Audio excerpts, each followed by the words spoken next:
எப்படி இருக்கீங்க எல்லாரும்? நல்லா இருக்கீங்களா? போன வாரம் பார்க்கல. சுவாமி ராமானுஜர் நிறைய இருந்தார் படிக்கிறதுக்கு. 9 தான் எபிசோடுனா கூட ஒரு மணி நேரம். ஏன்னா அப்போ கொஞ்சம் கோவிட் டைம். அதனால் நிறைய நேரம் இருந்தது. கேட்கிறவர்களுக்கும் நேரம் இருந்தது. சொல்கிறவங்களுக்கு எவ்வளோ நேரம் இருந்தாலும் கேட்பவர்களுக்கு நேரம் இருக்கணும் இல்லையா? அதுக்கப்புறம் அதை கொஞ்சம் கொஞ்சமாக மாற்றி ஒரு 12 நிமிஷத்துக்குள்ளே எல்லா எபிசோடும் முடிகிற மாதிரியாக செய்துட்டு இருந்தது. இப்போது நம்ம கிட்டத்தட்ட ஒரு 2 வருஷம்னு கூட சொல்லலாம். பண்டரிபுரநாதனை பற்றி நம்ம நிறைய பார்த்து கேட்டுக்கொண்டு இருக்கோம்.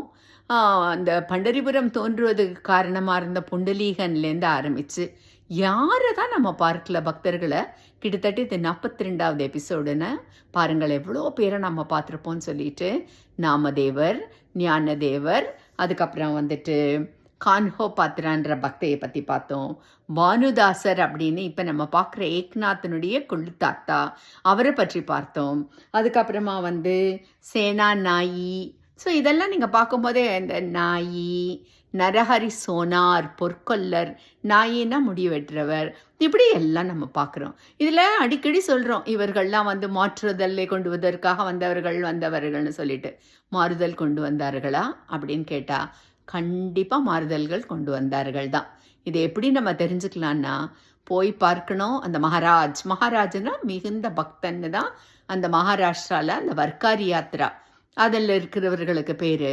என்ன வேலை வேணாலும் அவர்கள் செய்யலாம். ஆனால் அந்த வர்க்காரி யாத்திரை அவர்களுடைய பாவனைகள் மாறும்போது, அந்த உடைநடை எல்லாம் மாறும்போது அவர்கள் அப்படியே ஒத்தருக்கொத்தர் எந்த வித்தியாசமும் இல்லாமல் தான் இருக்கார்கள்.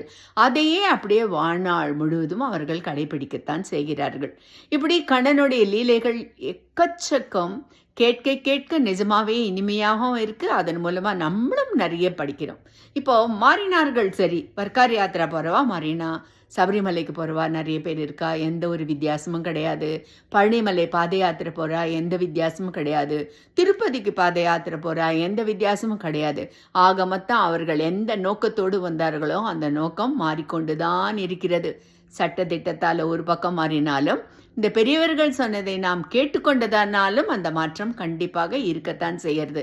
அதற்காக அவர்களுடைய பங்கு ஒன்றுமே கிடையாதுன்னு நம்மளால் சொல்ல முடியாது. எத்தனை சட்டத்திட்டம் இருந்தாலும் அதில் இருக்கிற ஓட்டையை தானே நம்ம தேடுவோம். இதில் நம்ம தேடலைன்னும் போது உண்மையிலேயே நம்மளுடைய மனதுக்குள்ளும் அவை இருக்கிறதுனால தான் பெரியவர்கள் என்ன சொன்னார்களோ அதை நாம் கேட்க தயாராக இருக்கிறோம். இப்போ அடுத்தது ஏக்நாத்தை தான் நம்ம தொடர்கிறோம். இந்த வாரமும் டிஸ்கிரிப்ஷனில் கொடுத்துருக்கேன். கேட்டு அனுபவியுங்கள். பார்க்கலாம். நன்றி, வணக்கம்.